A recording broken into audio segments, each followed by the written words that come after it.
Welcome back to another edition of Chicago Crossing Model Railroad at the Bench, the Cassidy tire rebuild.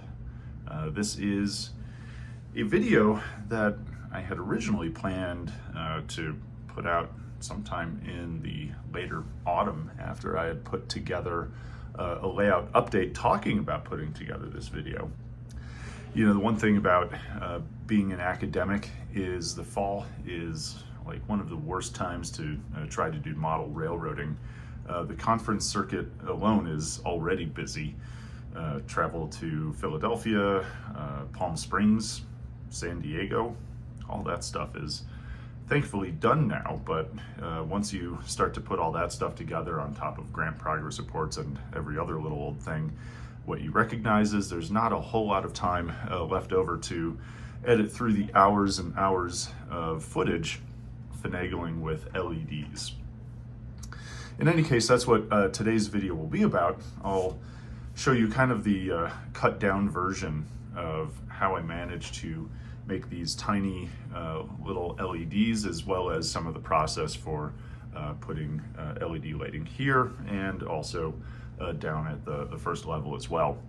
Now, mind you, this is not the end of the Cassidy tires building saga, because part of the next process is to do some interior illumination in a way that also provides a little bit of visual or scenic value. In other words, racks of tires, interior lighting in certain rooms and not others, and the like. And again, you know, back probably about 4 weeks ago or so, had put out videos on a smaller industrial building about how I did some of the interior lighting there. Here, as with everything, it's a matter of leveling up and how can I make this even more interesting the second time through.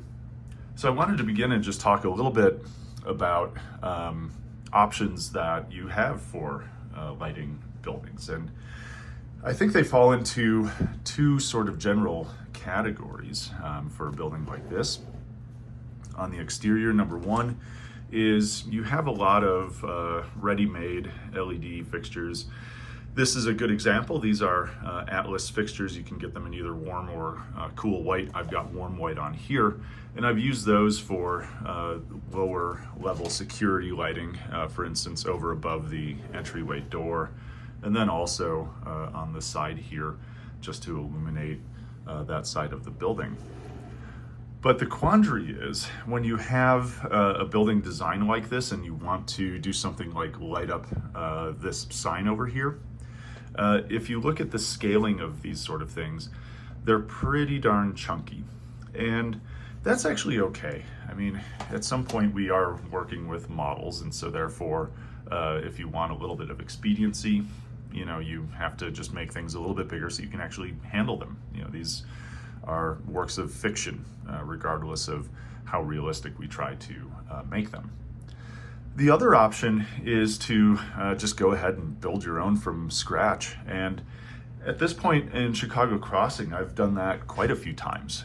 The Currency Exchange building, for instance, has custom built LED signs made of polystyrene. The little bar down 95th Street on the layout also has a custom-made old-style sign. All of that with polystyrene, and all of that with these kind of Pico LEDs as the basis for the fixture. You know, if you think about it, any kind of light fixture is essentially just a bulb and then whatever it goes into. And so if you can design on your own whatever the bulb is contained in, then that gives you the opportunity to build a custom designed light fixture in any way that you like. And so I really look at these as sort of the central component of exterior lighting or other types of lighting in for my buildings. And then I work around the size of these things in order to make the rest of the fixture. And why that comes into play is, you know, with something like this, you have a fairly small parapet to the building. And so you don't really have room based on how this sign was put on, which, you know, I did before I thought about lighting it up, as to how to actually get a fixture to come out. The other thing that you have to think about just from a visual perspective is gravity. And again, I just got done saying that these are models and therefore they're works of fiction. But the eye and the mind work in such a way that gravity is still an apparent concept on a model railroad just as much as it is in real life. And the idea of really heavy looking things being really high up without support to actually make that seem appropriate means that it will just look fake, and it'll look kind of a bit strange to the eye, almost maybe a little bit scary. And so what that means is the higher up you go, or the further out you go from a building, the object itself probably needs to be lighter unless you're going to have a really heavy armature to hold that thing up. Something like a water tower or a water tank like this, that's inherently a heavy object. But if you look at the concrete base on this building model, you recognize, well, that seems big enough to be able to hold this up. Something like these Atlas lights here, if you look at the size of the fixture, that's a pretty chunky piece of something to be putting up in the very top of a brick parapet. And there's just that play of the mind that I think would make it look a little bit unrealistic to use something like that. Not to mention, especially to get this distance where these lights can actually properly illuminate the sign rather than just being a pinpoint of the light, you need to have the armature come out, fairly substantially in terms of length. For instance, over here, this is basically, I built these things to jut out about 10 millimeters because that's what I found empirically works for being able to illuminate the sign without creating like a pin spot effect just on one part of it. And so that means it takes a little bit of experimentation to figure out how to actually build out the armatures for these lights. So with that in mind, what I ended up doing is experimenting with a few different things in order to try to figure out how to build those armatures. My first idea was essentially to take extremely thin, this is like 0.3 millimeter brass rod, and use that as the armature. And quite frankly, that was a mess. It didn't work, and part of the reason it didn't work is because the compatibility of trying to adhere the material of this wire to this brass rod didn't work very well.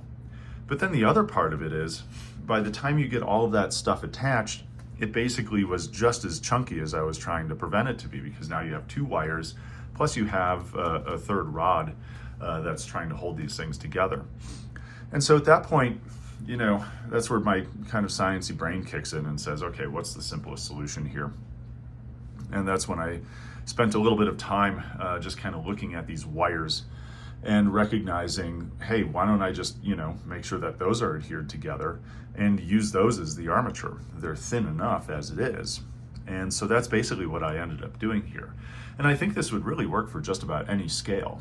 I mean, the truth is, this is probably still rather chunkier than what you would find in reality for N scale, but once again, everything this small gets a little bit chunky in N. And so I think it's a good compromise between, showing something that isn't too heavy or too substantial to actually be this high up, and actually getting something to work okay, where you can still handle the material and still build something. And it's not to say that this isn't challenging to the eye. Certainly this was a lot of magnification work and things like that, but at least it creates a functional light fixture that is simple by design, that is small, and that lights up the sign. I mean, those are literally the only criteria you can use.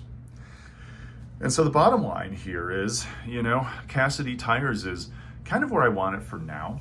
And I've got an idea as to what to do, but as with anything in my modeling history, I kind of take a non-linear approach. I'll probably stop and, really just set this building back for a while and work on some of the other things that I talked about, and just sort of let the ideas, simmer in the back of my mind, and then come back to this when I feel that burst of creativity and energy to go at this again. But I will say, through something like 7 episodes of the Cassidy tires rebuild, this is quite a bit of work done.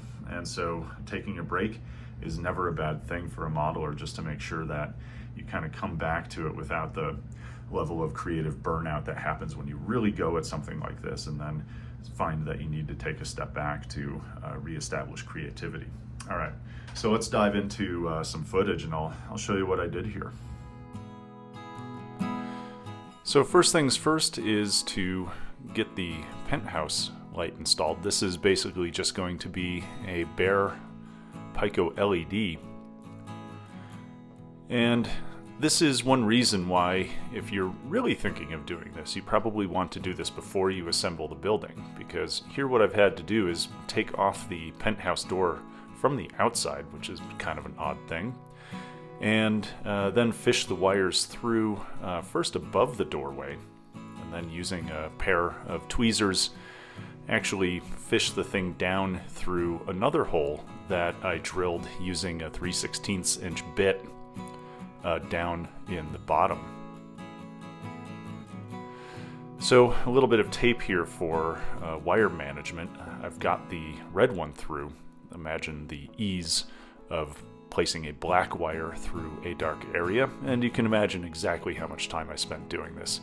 Not so fun. This is the black wire going back in.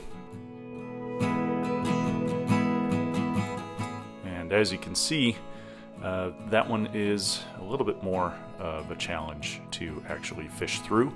It's not like there's an easy way of labeling it. If you try to paint that wire, you move it through that hole, and next thing you know, it goes away.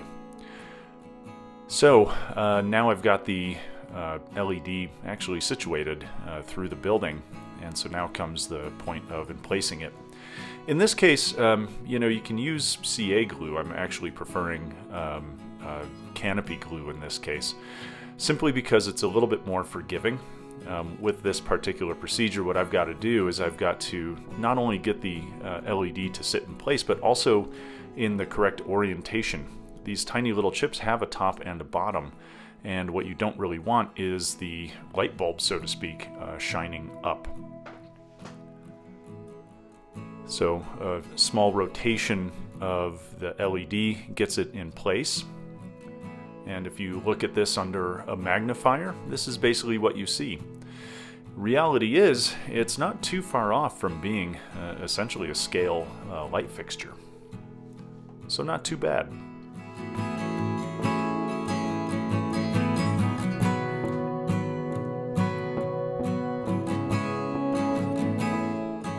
Up next is the easy part, and that is taking these Atlas light fixtures and placing one above the main doorway, and then the second one over on the wall. So I simply removed the plastic panel and put a small hole through it enough to admit the wires. In this case, these fixtures are fairly large and fairly forgiving, so the size of the hole that you place in there doesn't really matter too much. These wires go through in a fairly straightforward way, as you can see here. Just have to kind of negotiate them both through. The small gauge of these wires means that it is all just a little bit fiddly. I used a machinist block in this case for drilling, just to make that easier. And actually this little metal tube that comes with the fixture made it a little bit easier just to actually get the wiring through. And at that point, because this fixture is fairly large, I can actually just use CA here, and I'm not too worried about any changes to the finish. Using a small brass applicator on the outside, and then on the inside here just using a micro brush to now reapply that piece of polystyrene.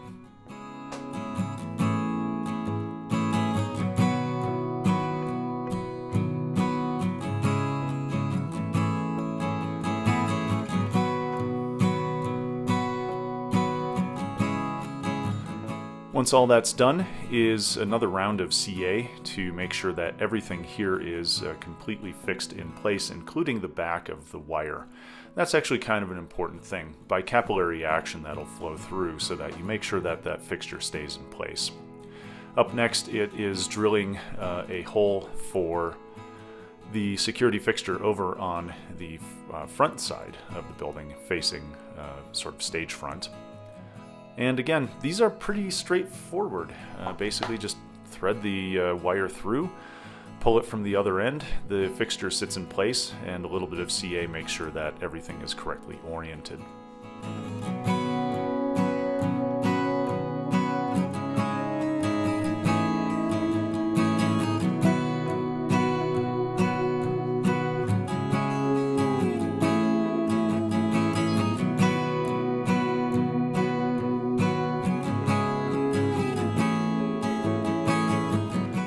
And likewise, making sure that there's CA on the other side to flow through that hole via capillary action to further fix the back of the fixture and the wire in place.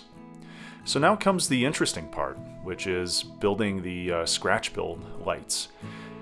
And again, here everything is Pico LEDs, plus in this case some small 0.08 inch channels. And those are going to form essentially the same piece that you see on those Atlas lights, although in this case much more fine scale.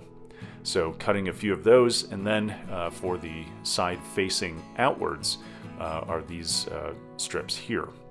And in this case I'm cutting these things a little bit on the large side, simply because I can come back and sand and strip them down. Using tape here in order to affix everything. God forbid you try to do something this finicky without at least something being held in place. CA glue, and then taking the strips and actually just setting them on top. Whatever orientation is fine, as long as you just make sure they're even. And again, the idea here of having some excess is simply to give me a little handle to work with. The CA actually adheres those things to where they don't move once you've got them on there, and so that's really not an issue at all. And then simply a little bit of touching up. One can also use something more akin to plastic weld or something like that. I chose CA simply for the immediacy of its ability to fix stuff in place, but nonetheless, here's what you get. Pretty tiny, right? So, as with everything, if you want it to look good, you probably need to make sure that you sand and fill the joints, and now it's time to actually paint these things. As with just about everything that should be quote-unquote black on the layout, I'm using NATO black, which is a slightly lighter color. And airbrushing this sort of stuff is fairly straightforward. It's just the same sort of thing that you do for any model part.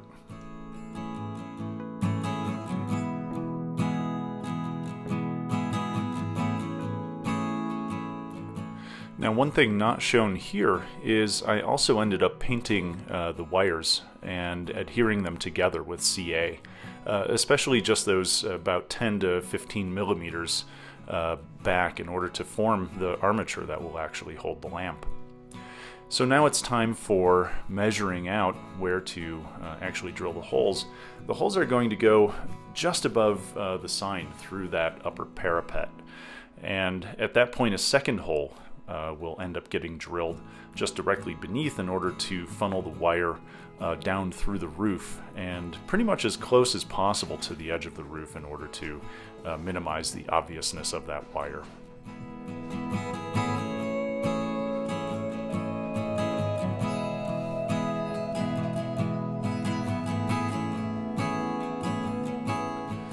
As with everything in N-scale, it's sort of delicate work.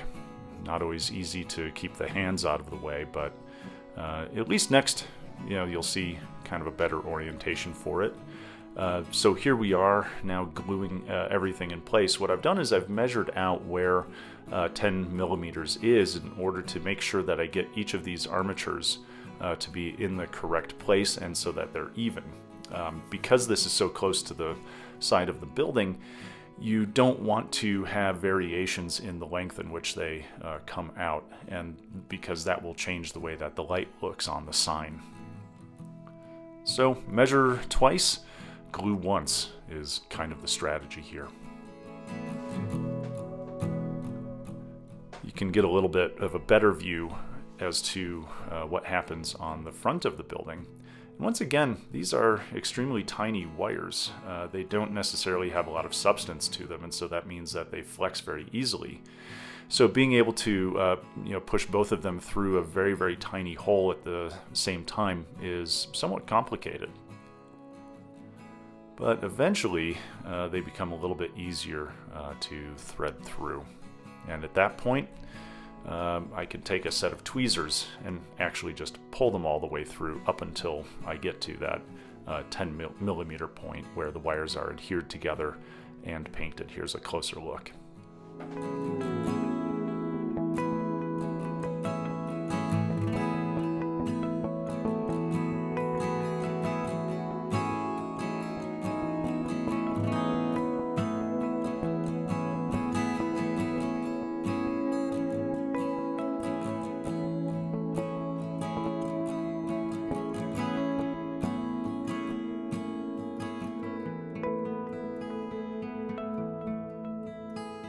As before, these get glued in place. Key thing here is I'm only adding CA from the back. There is really no tolerances between where this is with the sign. I don't want to get CA on the sign. Next up, it's time to pull those wires through the holes that I made in the roof right next to the parapet. Again, it's kind of a delicate operation. In this case, those wires are really close to a wall, so it really is kind of a tweezer and high level of patience operation in order to get this done. And so, as you can see here, essentially now what I have is like a little loop of wire, and I've got to be kind of careful here. I need to pull that through, and at the same time, not kink the wires or do anything like that. This is always fiddly sort of work because you're basically right next to the wall of the building, and you also don't want to start knocking out glass and other things.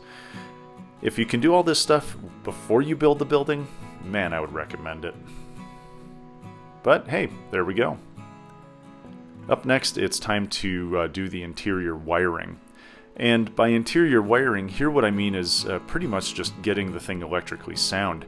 I still have to actually do the interior work for the scenery, and so this isn't going to be the finalized wiring confirmation of the building. More it's so that I can put it back on the layout, take a break from the project, and still be able to enjoy what I've done. Now, these wires are extremely thin gauge, so what I'm doing is I'm using another thin gauge wire, but one that has a little bit more substance to it, and I'm essentially making these pigtail leads so that I have a much easier time working with the wiring downstream. As with always, making sure that I've got proper electrical connectivity with soldering, as well as make sure that I've got shrink wrap protection over those solder joints is important. Ultimately, all of this wiring will need to be connected to a permanent internal bus once I have all of the interior lighting done as well. So for the moment, I'm simply using these little clip-together buses, and this makes things kind of easy, and it allows me to just clip the building in to the wiring on the layout and be able to enjoy what I've done so far, and just kind of keeps everything reasonably neat and together.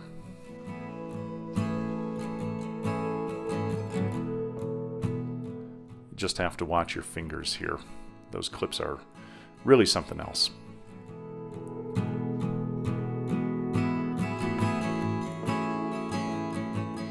And so with that, it's a trip to the layout to make sure that everything works. As you can imagine, I did a lot of intermediate testing to make sure that every LED that I put in place actually worked fine before I actually glued it in place. And that's simply because they were manipulated. I mean, I test them all when they're new, but otherwise it's important to just make sure that's the case. So I'm happy with the result. This looks great at night, and it gives me a little chance to kind of recollect before actually starting on the next project, which is to light up the interior.